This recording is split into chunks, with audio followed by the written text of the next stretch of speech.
without further ado, I'd like to ask our panelists to introduce themselves. Just to give a brief introduction of each of you. On the one hand, we have Heidi Rauchoma, I hope I pronounced you correctly this time, from the University of Helsinki. Heidi has more than 20 years of experience delivering trainings and teaching material to interfaith stakeholders, including women, and delivering interfaith initiatives at grassroots level in Finland. She has taken a leading role in several major interreligious organizations, including the Global Council Trustee of United Religions Initiative and co-chair of Religions for Peace European Women of Faith Network. There and in many other places you have continued to be involved, and I note that you are now a committee member for Religions for Peace, and you chair the Religions for Peace Women of Faith Network and Faiths Without Borders in Finland. Welcome, Heidi. Thank you very much. It's my pleasure to be here. I'm very happy for this invitation to be part of It's lovely to see webinar. Thank you for joining us. With us also we have Professor Patrice Brodeur, who is Professor at the Institute of Religious Studies at the University of Montreal, and of course Senior Advisor at KAICIID. He has over 30 years of experience in the area of interreligious and intercultural dialogue, primarily as an academic researcher and educator. You've developed a interdisciplinary research team on Islam, pluralism and globalization at the University of Montreal, focusing on different forms of interreligious dialogue and inter-worldview dialogue.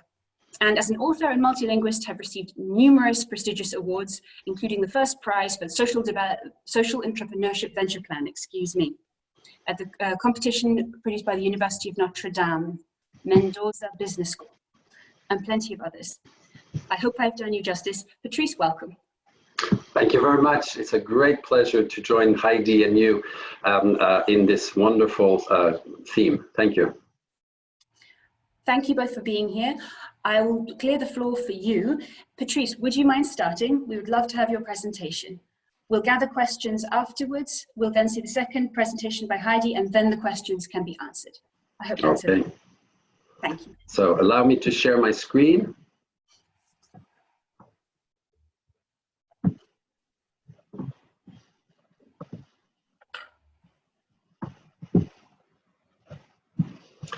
Okay. In this presentation, I will just spend about 15 minutes going through very briefly what I would call the facts about this theme, because we need the facts in order to be able to then do the analysis, which Heidi will provide on the basis of her wonderful experience. It's a pleasure to be co-leading this webinar with Heidi. So I will just remain on the background after I provide the facts in the first part. What I've done is, you see here a list of 3 events, but especially 26 international organizations.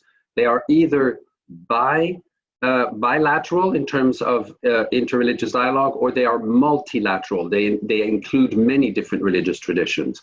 And while there are 26 of those organizations there, 20 of them are actually given some specific examples of women in their leadership structures.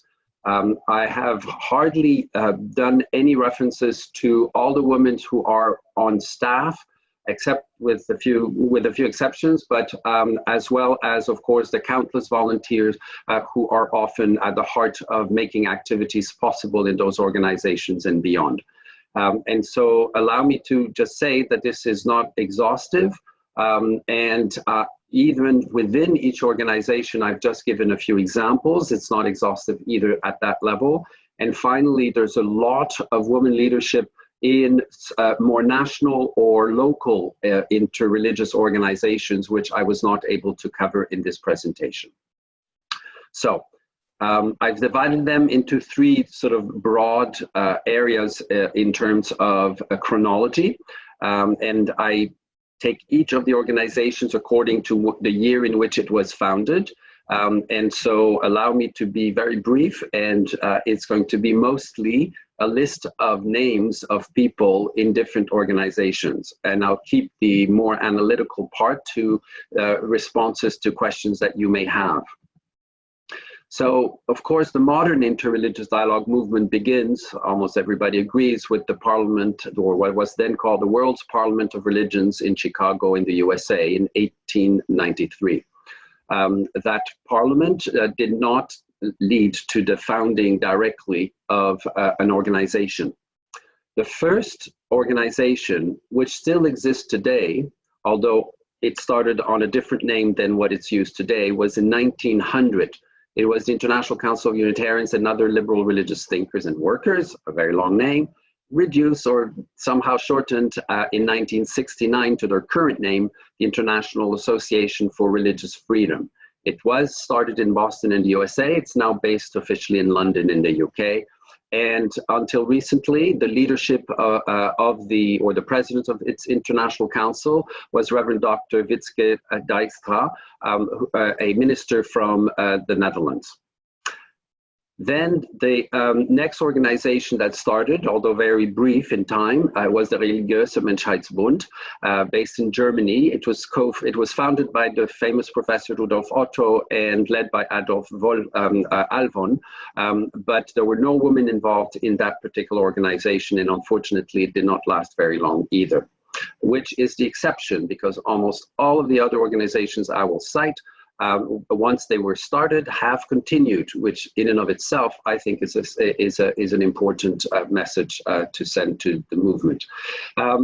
There was the event in 1924 of the Religions of Empire Conference in London, and the reason why I'm including this there, it's because it led to eventually the founding by Young Husband, Reverend Young Husband of the World Congress of Faith.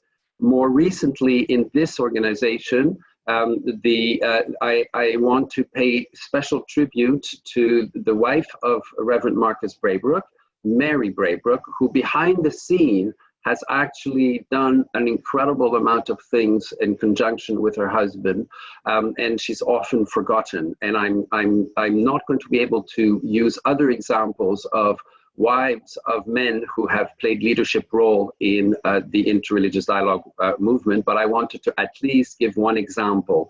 And so I want to thank Mary Braybrook for devoting much of her life to the interreligious dialogue movement. There's also the other persons that you see there as executive committee members. When there is a long list, I may not name all the names for a reason of shortness in time. And then there's also two patrons of the World Congress of Faith, Ms. Dadi Janki, who is one of probably the oldest active woman in the interfaith movement. I think she's over 100 now. And still active, and she was from 2007 onwards the director of what one might call sort of the head of the Brahma Kumaris spiritual university in India, and has played leadership role also in different international interfaith organizations, and not just the World Congress of Faith. And of course, there's Professor Diana Eck from Harvard University, who's directed the Pluralism Project. I draw your attention to just this week, there was the launch of the interfaith structures of the United States, reflecting the numerous hundreds of interfaith organizations in that country. And it's of course under the leadership of Professor Diana Eck that this organization has developed. It's not officially included in this list simply because it's a nationally based organization. Then in 1948, we've had the development of the International Council of Christians and Jews, and its General Secretary is Dr. Annette Adelman for already several years. And that organization has included there are now 40 national branches, and I did not include the women in leadership of these, many of these 40 national branches. Then in 1960, we have the unique case of the founding of the Temple of Understanding by Miss Juliet Hollister. And she literally founded the organization and moved it and made it an international organization based in New York, focusing a lot on the links with the United Nations. And so I think she needs to be remembered for her leadership already back in 1960 in creating this. It was in fact the first woman to create an international, or what became an international interreligious dialogue organization. The chair of its board and primary staff, full-time staff, is Ms. Alison van Dijk, who also has been in that position for, I don't know if it's 15 years or more, I forget exactly. And I apologize for not being able to have the specific years, but I would not have the time to cover all names if I were to get into the years in which everybody did their leadership role or still are doing them. The next organization is what used to be called at its founding year until the mid-1990s, the World Conference on Religion and Peace, started in 1970 with a conference in Kyoto, Japan, and also with some headquarters initially in Tokyo, but soon moved to New York in the United States to be across from the United Nations headquarters. And in the past, two significant names of women leadership there, Madame Jacqueline Rouget from France and Miss Norma Levitt from the United States. And more recently, and still very much much at the fore of the leadership of Religions for Peace, we have Reverend Kosho Niwano, who's co-moderator and executive committee member, and especially Dr. Vinu Aram, who is co-president, co-moderator and executive committee member, and she just led yesterday a wonderful online multi-faith prayer service in the context of the COVID-19 pandemics. And the great news, and in many ways the person whose new position started just recently in New York as the Secretary General of what is now called, of course, Religions for Peace International, is Dr. Azza Karam. I'm delighted to congratulate her on this occasion as she begins full-time position, although she was elected back in August of last year. And with Dr. Azza Karam's leadership, we see probably the most important interfaith international organization in the world, Religions for Peace International, de facto having women not only in some of its important international structures, but also as the head of its staff, as the Secretary General. And so I think that Dr. Azza Karam is an important person to mention in this context. In 1980, the Royal Ahl el-Bayt Institute for Islamic Thought was started, and much later, more recently, Ms. Barihan Hordlo has become the Deputy General Director. And that organization has done work beyond Jordan and primarily in the Middle East, but also in relation to Europe, as well as a few more broadly international events and research aspects. In 1983, we have the creation of the World Federation of Interreligious Councils in Cochin, Kerala in India. To my knowledge, there has not been any woman in its leadership positions. In 1987, we have the creation of the Al-Amanah Center in Oman. And there today on their board of directors, we have Ms. Margaret Shurdam and Ms. Bridget Ganguly. Moving on to the Council for Parliament of the World's Religions, which was established at first in 1989 to prepare the centennial of the 1893 World Parliament of Religions. And eventually, in 1993, after the success of that centennial event, decided to establish itself as a permanent NGO and called the Council for Parliament of the World's Religions. And in those years, from 1989 all the way to the present, I'd like to mention in particular the past leadership of Ms. Mary Nelson, now emerita, and Professor Kusumita Pedersen, who is a past chair of the board, and of course the current chair of the board, Dr. Audrey Kitagawa. In 1991, in Indonesia, in Yogyakarta, the Interfidea, the Institute for Interfaith Dialogue, was established. And today, it's been led for a few years now already by Dr. Elga Sarapung, its executive director. In 1993 to, I think, 2017, I put a question mark there because I have a feeling that it's no longer very active. And of course, I stand to be corrected on that. But in that period, the International Interfaith Center was an outburst as well, like the Council for Parliament of the World's Religion, but on an international level, was the result of celebrating the centennial anniversary of the first parliament in 1893, with a big event in Bangalore in India, a week before the centennial event in Chicago.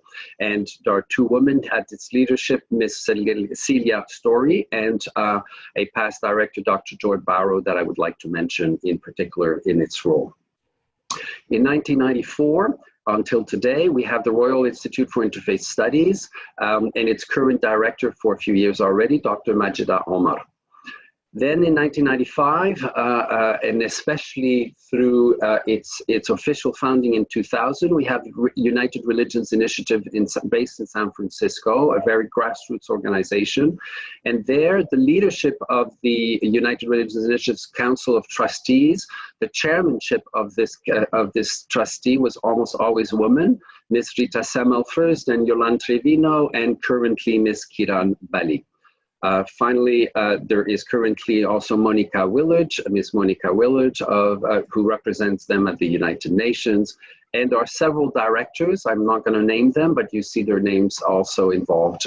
But that's more at the staff level. But it's part of my apologies, but it's more part of a global team, a global office that they have.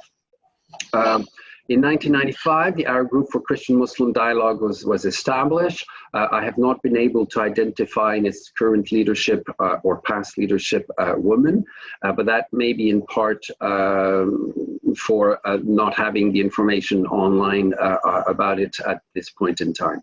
I need to do further research there. In 1997, you have the founding of the Elijah Interfaith Institute based in Jerusalem. Part of its staff includes Dr. Petra Jones-Pelar for educational activities, and especially director of the USA branch, Professor Maria Reis Habito. And I mentioned three members of three different religious traditions: Buddhist, Jewish, and Christian, although there are Muslim and of course Hindu religious leaders as well on its board of world religious leaders. And it's very interesting to note that there are several Buddhist, I have only mentioned one name here, Venerable Bhikkhuni Kusuma, and there's also several Christian leaders on that board, women leaders, and Hindu woman leaders on that board. From 1998 onwards, we have the Institute of Interreligious Dialogue founded in Tehran that continues to this day. And finally, in 1998, out of efforts of the World Bank in this new direction of interreligious dialogue, we have the founding of the World's Faith Development Dialogue, primarily at the leadership of our Professor Catherine Marshall, who has been ever since its director and who is a professor of the practice at Georgetown Universities. And in 2000, we have a major event, the UN Millennium World Peace Forum of Religious and Spiritual Leaders. And so many women participated in that particular event, but none in its actual specific leadership to my knowledge. In 2003, we have the Doha International Center for Interfaith Dialogue, and its vice chair is Professor Aisha El-Manai, and they have until 2018, they have had annual events, and now they are biannual. 2003 as well, in a different region of the world, in Astana, Kazakhstan, was started the Congress of Leaders of World and Traditional Religions, having their congresses every 3 years. And the website, and it's often known under a shorter name known as Congress of World Religions. The latest head of the Congress Secretariat for its latest Congress is Ms. Dariga Nazarbayeva, and she is also a Senate Speaker in the government of Kazakhstan. And finally, the last two organizations in 2005, not last two, sorry, on this slide. 2005, we have the Universal Peace Federation based in Seoul, South Korea. And we have on their board of directors two women, Ms. Sun Jin-moon and Ms. Yeon Moon. In 2005, we also have the major founding of the United Nations Alliance of Civilization based in New York. And a key player in that organization for many years already is Ms. Nihal Saad, Chief of Cabinet and spokesperson for the High Representative Ambassador Moratinos. 2008, out of Beirut in Lebanon, the founding of Adyan, which has played a growing role not only in Lebanon and the Middle East, but internationally. And it's one of its co-founders is Dr. Naila Tabbara, who is currently Vice Chair and Treasurer. In 2010, it should actually say 2012, the King Abdullah International Center for Interreligious and Intercultural Dialogue was founded in Vienna, Austria. And in its different structures, I just want to mention in particular Ambassador Dr. Teresa Jain, who represents the Ministry of Foreign Affairs of Austria on the Council of Parties. And we have on the board, of directors, we have Reverend Kosho Niwano from the founding of the center, and also Dr. Vinu Aram more recently. Then we have as co-chair of the advisory forum of KAICIID, we have Dr. Ella Gandhi from South Africa. In 2012, the Bahrain Interfaith Center was established. I have not been able to find a woman in its leadership at this point. In 2016, the Center for Research and Training in Interfaith Relations, note this different focus here on the name, is Dr. Aisha Haddou, who is its founding director. In 2019, the Muslim Council of Elders at the Sheikh Zayed Grand Mosque was established in Abu Dhabi, UAE, and of course has been well known for the Brotherhood Declaration between Pope Francis and the Grand Sheikh of Al-Azhar Mosque in last year. And so, but I don't see in its leadership at the moment any woman. And finally, the most recent, I think, of the international organizations founded is the Nazarbayev Center for the Development of Intercivilizational and Interprofessional Dialogue, which in many ways is a new version, I think, of the Congress of World Religions based in Astana, Kazakhstan. And at this point, I have not identified yet women in its leadership. And so I know that this presentation is incomplete, and I welcome further names later on by the participants to this wonderful webinar. And I turn the floor, or the online air, to my colleague, Reverend Heidi. Thank you. Thank you very much, Patrice, for, if you like, putting out the architecture there. You've counted out the women, and very perceptively right back to the beginning. Hope you will later on allow us to ask you for your impressions of how far the women's leadership has intensified. We all know that sometimes having women present isn't the same as having true leadership and so on, so I'd be interested to hear your take on the actual dynamic of the change which we think has come about in this field, and of course what causes there might be behind that in the other areas of life. Meanwhile, thank you very much. Heidi, we look forward to hearing from you, and then we'll move on to question and answer.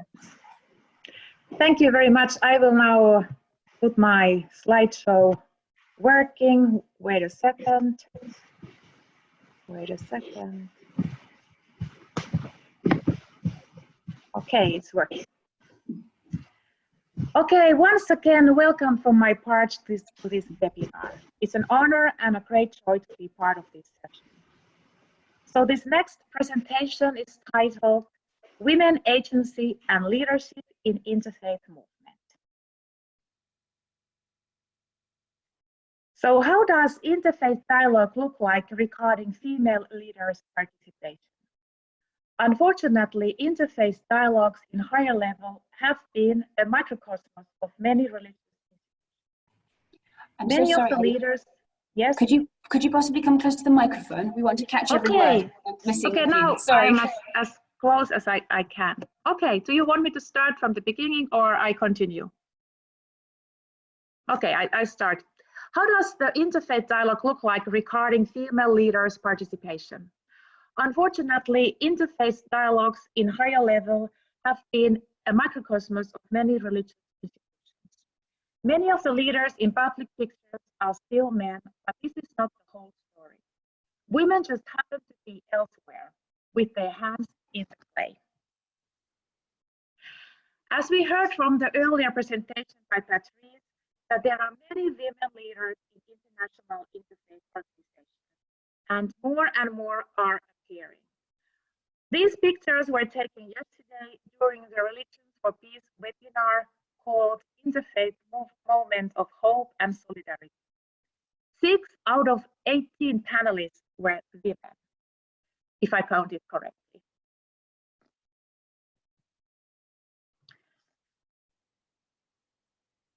Unfortunately, women leadership on the religious field is not yet recognized wholly, totally, and not that widely in general, because of the patriarchal culture, or not understood as being as part of leadership.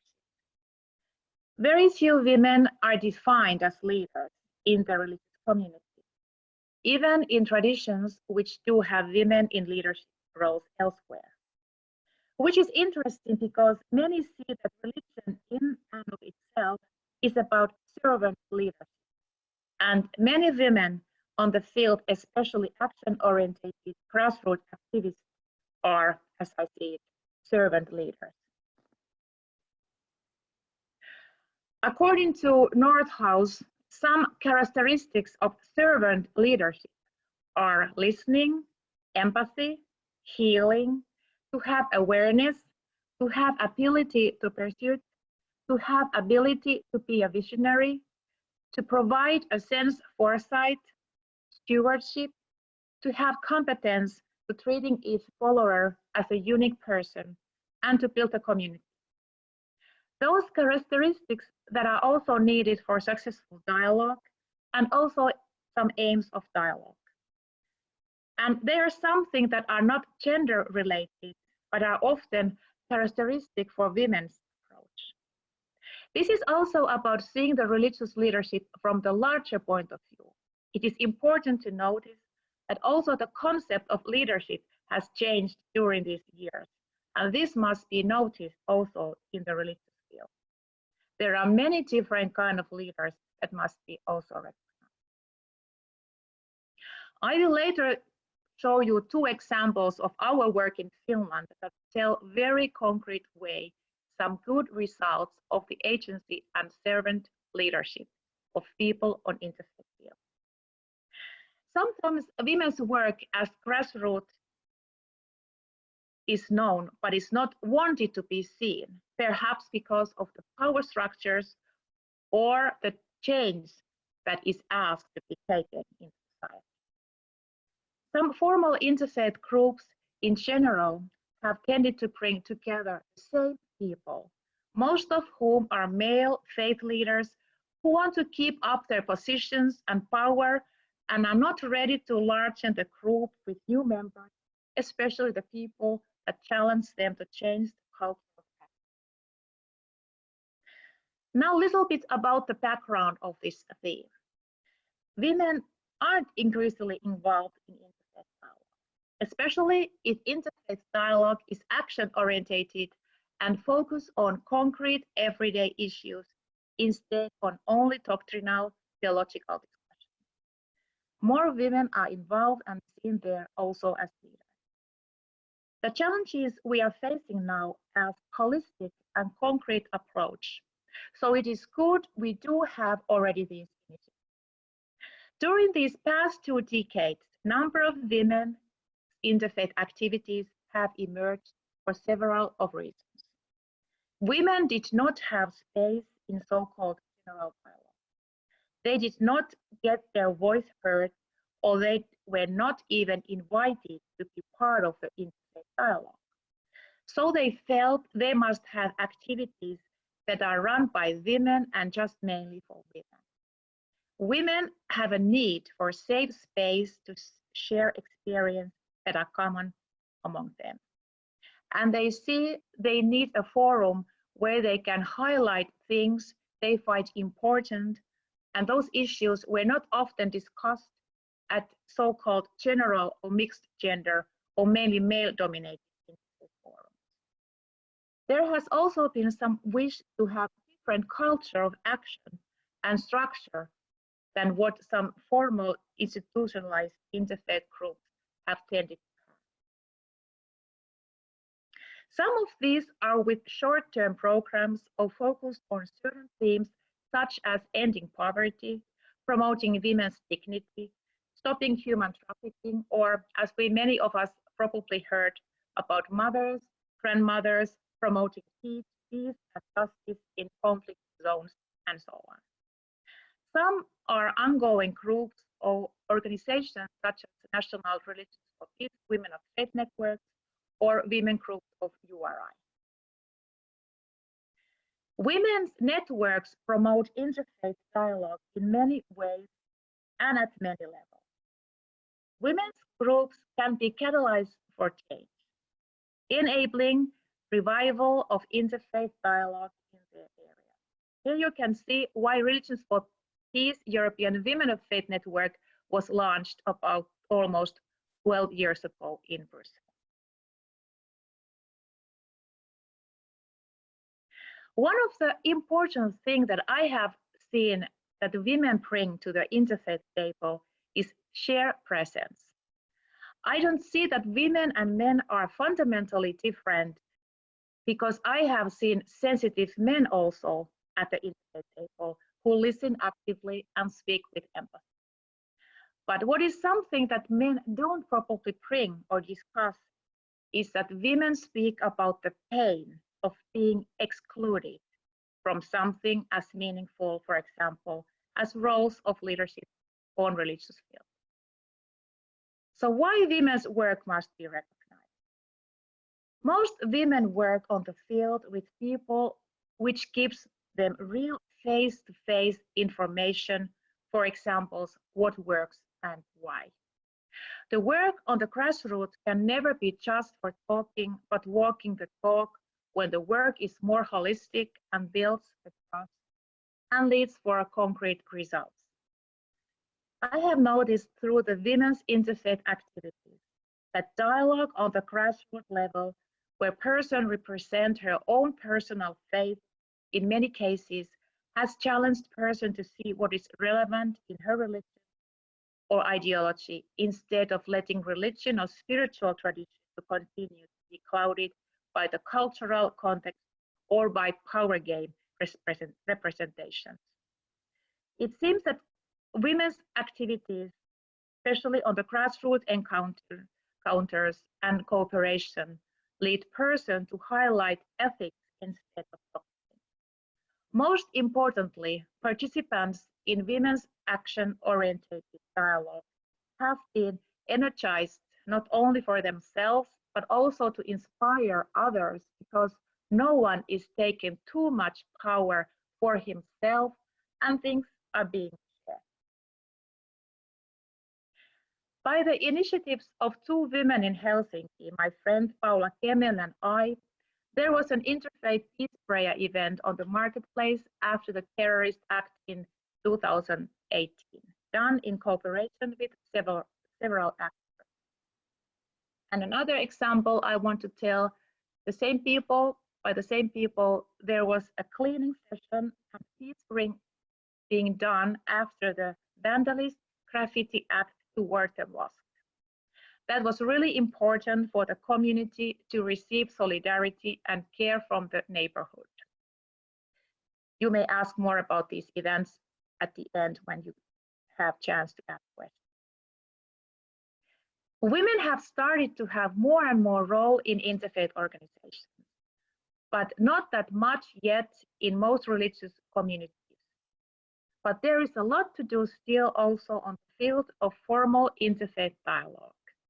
If interfaith culture is based on mutual respect, supporting a sustainable peace that honors us all, then we must all sit together, especially if we really want to be effective and get results. Only in a circle of mutual dignity can our world become safe. There's a big wish that KAICIID will support more and more women's interfaith work on the field, for example, through project funding. Many women work with zero budget on the grassroots, like I have done and do. Imagine how much they would achieve with some resources. These changes already happened, especially on younger generations. The religious identity has become more fluid, and faith leaders engaging in interfaith dialogue do not have much monopoly on authority anymore in the traditional sense, at least in the Nordic countries. Many young adults don't want to support established religious organizations. This will also have effect on the leadership in religious communities and interfaith field in the future. Thank you very much. Thank you very much, Heidi, for that very interesting and insightful presentation into the dynamics and the challenges of women's leadership. Very interesting indeed to see the idea that in fact an interreligious rather than a religious approach may in some countries be the way of the future, and that may have its reflection in terms of male and female leadership. If I may, I'd like to start with two questions, one of which has just come through from our audience. One of which is, how far do you see male and female leadership as being in opposition? Do we need to think of them as being opposed? I would also like to add to that, you've said, both of you, I think that we know that within religious hierarchies in many faiths, men have a stronger role, particularly in clergy. Do you see, therefore, the leadership in religious organizations and then the leadership in interreligious organizations being complementary? And how is that dynamic managed?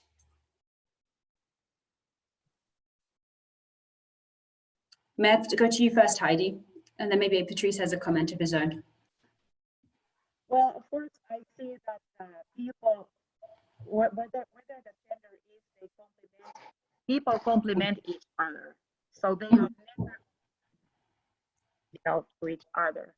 And as I mentioned in this presentation, that I have seen very sensitive men also sitting around the interfaith. I think it's more about the culture of action that kind of plays a big role. What kind of culture person represents when he or she is taking a part of the interfaith session? But yes. Thank you. I'm sorry that we have trouble. I think there's a microphone issue at your end, and I apologize for that. But thank you. Patrice, do you have any comment yourself? Just briefly, in theory, there should not be a major, problem in thinking that where there are some differences psychologically or even possibly spiritually between men and women in leadership.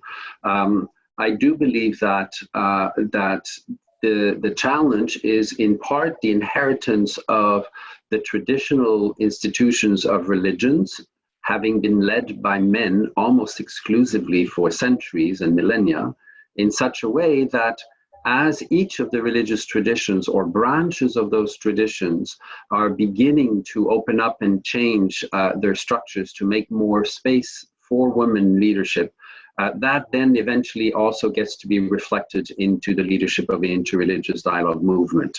But it's a bit of a chicken and egg in many ways. So that's from the perspective of what I call more top-down, more institutional religious leadership.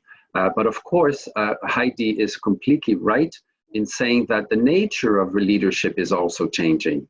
And therefore, that has allowed and expanded the possibilities for women that are great actors and often majority actors in real numbers in faith communities and also in many interreligious dialogue organizations and activities, that women can actually become more involved also at the leadership level, part of which is reflected in what I've given in terms of basic names and facts, I would call them, on the ground.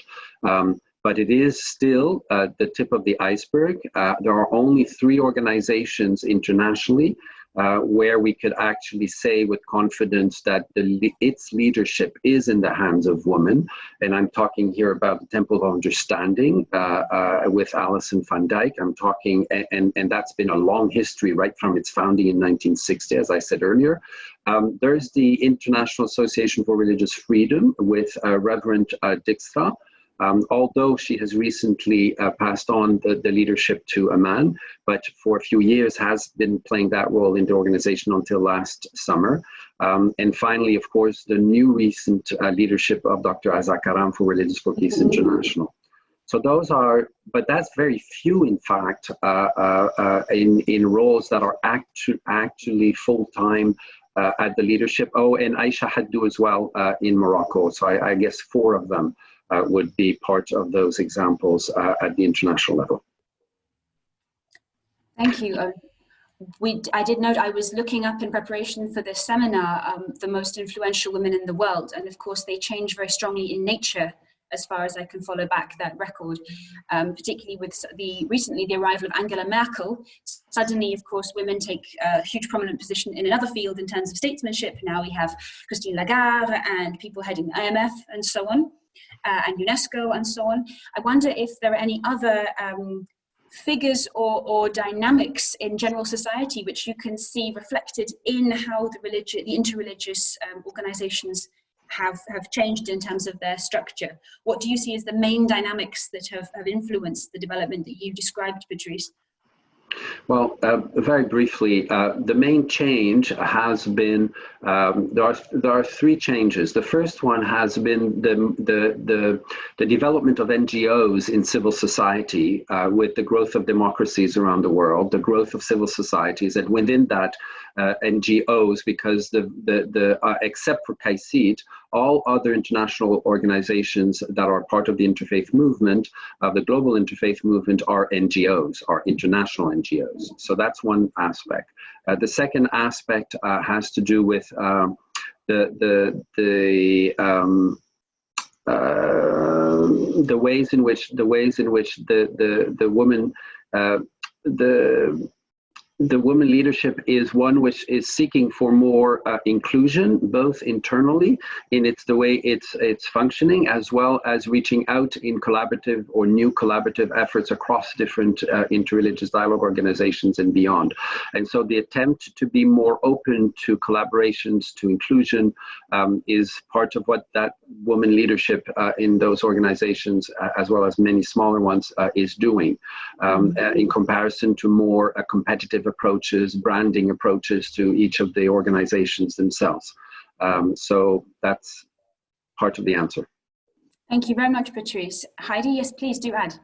Yes, and I would like to add a few extra kind of elements. That, for example, women work a lot in cooperation with young adults and children. With young adults. That also kind of widens the working field. And also what is very important to mention as well is that some women, and anyway people, which is interesting that they don't represent certain religious community that much anymore. They might be a part of the religion or spiritual tradition, but they are not a member of the institutional religious community, and that also affects on the culture of the leadership. Yes, thank you for that. That's in fact a question that we have from our audience. If I may read it out, there are many faiths, including Christianity and parts of Judaism, Islam, and so on, where women cannot have a position as members of the clergy. In many cases, women themselves adhere to these faiths and would like to agree with the said teachings. And what can these religions do, is their question, to help empower women without violating their traditions? So what would we like to see within the faith communities themselves? But let me just say on that note that the religious traditions are changing themselves rapidly. And I see the emergence in Islam, for example, of a growing number of institutions that are making room for training women as religious leaders, side by side with men, except at times within the mosque context of the Friday noon prayers. But even there are beginnings of a few changes. But the fact that we are training in Morocco and Indonesia, in parts of the Arab world, among other places, in majority Muslim countries, we're training a whole new cadre of women religious leaders in Iran as well. And so it's fascinating to see that new development taking place. Mm-hmm. Indeed. Sorry, Heidi, do you have something to add to that one? Well, I agree, and I'm very happy that, for example, an example in Finland, that nowadays in our Faculty of Theology, there's a possibility of students.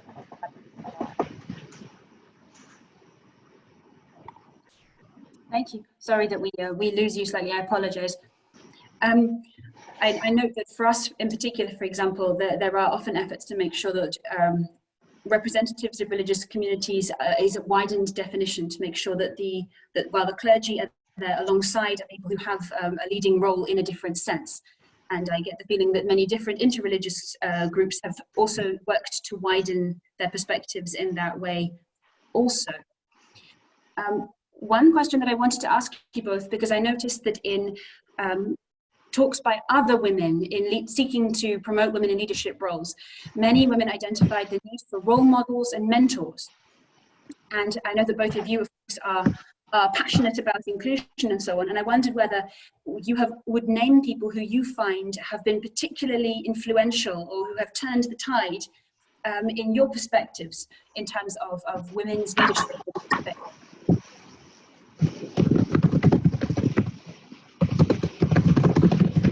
I think. Ivy. Me. Okay, I'm very happy to introduce my role model. If I think of women, here's Helena Kekkonen, who received the first Peace Award, UNESCO Peace Award in 1981. Do you hear me? You have some difficulties to hear me because I don't hear you now at all. Do you hear me? There are some technical problems, I guess. When your face is closer to the microphone, we can hear you better. Okay, I'll try to have as close as possible. Okay, so I was talking about Helena Kekkonen and why she is very inspiring role model, because she used critical pedagogy. And this is a very, very good method also used in interfaith dialogue when you are empowering minorities and you are empowering those voices to the dialogue. So I'm very happy I got to work with Helena Kekkonen, who passed away, I think 5 years ago. So I learned a lot from her approach. She was working in jail with prisoners using.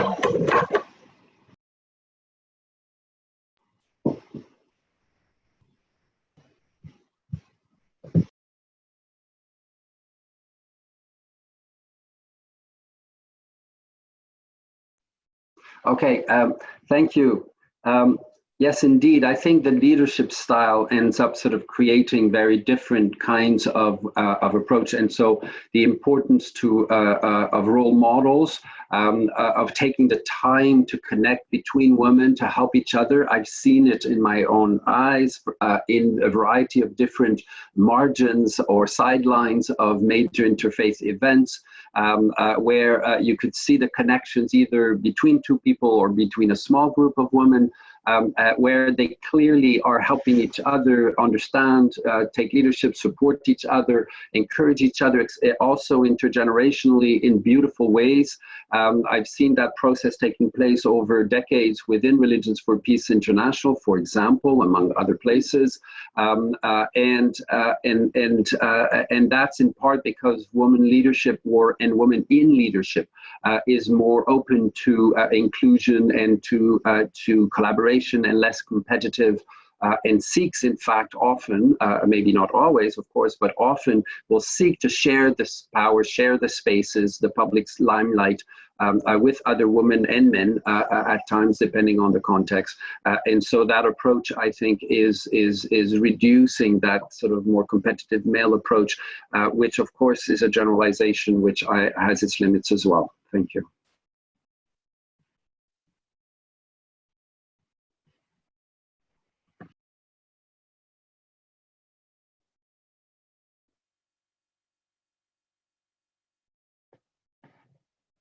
I don't hear anything.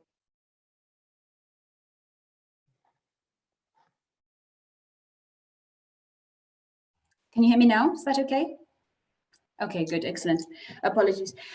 We have two questions coming in. One to do with whether a path, if you like, for women leadership, and the question of whether studies in theology is a way that women can find their way towards leadership positions.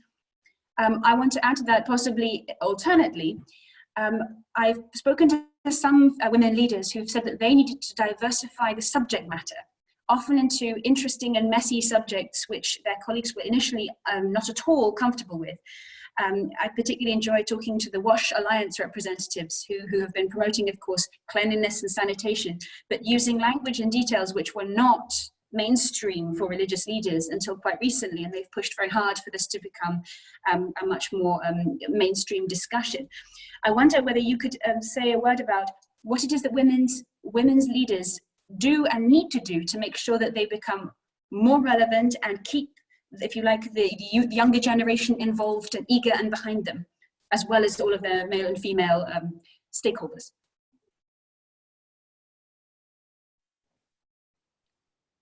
Heidi, sorry.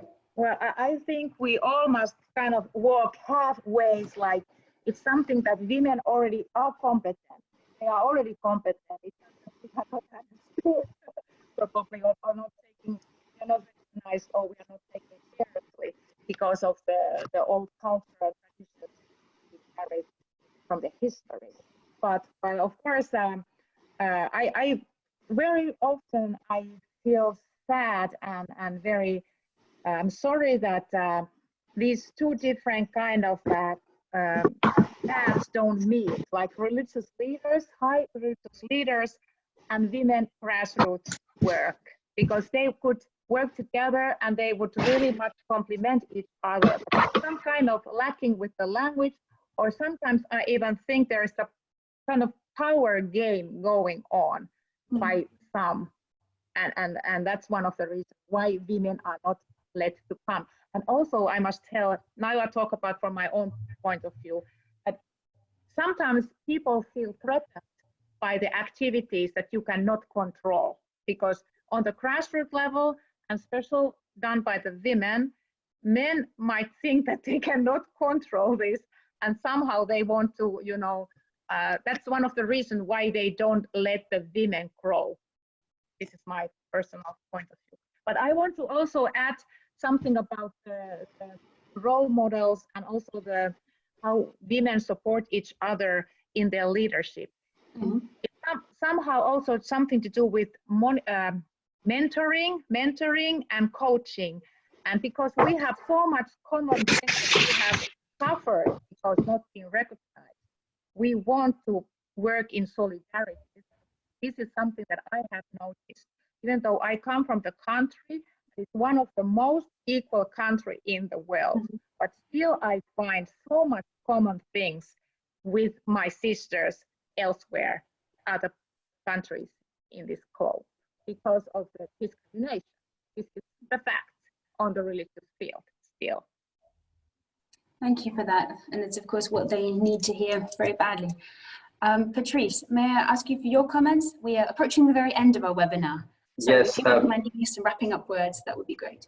First of all, thank you very much for the person who brought the WASH Alliance. I will add that to the list because, of course, it's a woman who's at the leadership of this, Swamini Saraswati, and so I need to add her to our list. In terms of theology, absolutely, the academic world of religious seminars of seminaries, etc., have created more spaces for women to take leadership intellectually in the hermeneutics of interpreting their traditions. In the process, have shown the importance of their contribution intellectually, theologically, spiritually, to the dynamics of thinking about one's own religious traditions from the eyes of women's experiences, and that has began to change as well their leadership in academic and in connection to that, because there are circles of interreligious dialogue in academia. They overlapped with other international organizations, and therefore they indeed play a role in a growing fashion. So theology is an inter or world theology, as it's often called, plays an important role in empowering women to take more leadership in complementarity, in a healthy dynamic with men, theologians, etc., or scholars of religion in the religious studies scientific sense of or approach to the study of world religions. And so that's very important to say, and so I think that there is a future of growth that is about to be seen even more than today, because I do believe that it is the complementarity between men and women in their leadership styles, broadly speaking, that needs to be nurtured by both men and women, and I think that women are taking a leadership in that respect in bringing more men along in that context of working in a complementary fashion. I'd like to mention that part of us at KAICIID, among other places, are training through the Fellows Program a new generation of leadership around the world, and that's why we're trying to ensure that there's 50-50 men and women in the cohorts of each of the Fellows Program, of which IRD is a part of. And so that's one example in which some men are also trying to empower women in a way that could lead eventually down the line to more women playing more leadership roles. Thank you very much, Patrice, also for that wide and comprehensive view of how we can be involved, women and men, from the theological to the practical and in complementarity with one another. It's been a real pleasure to have you both. Thank you so much for taking part and for your patience when occasionally the technology runs away from us. I would like to remind everybody that there are more webinars planned. Please do visit KAICIID website if you want to see any more. Thank you all very much for your time and taking part. It's been a real pleasure to have you all. And I wish you all a very good day and healthy and safe days also. Thank you all. And I think we'll draw to a close. Thank you. Bye-bye.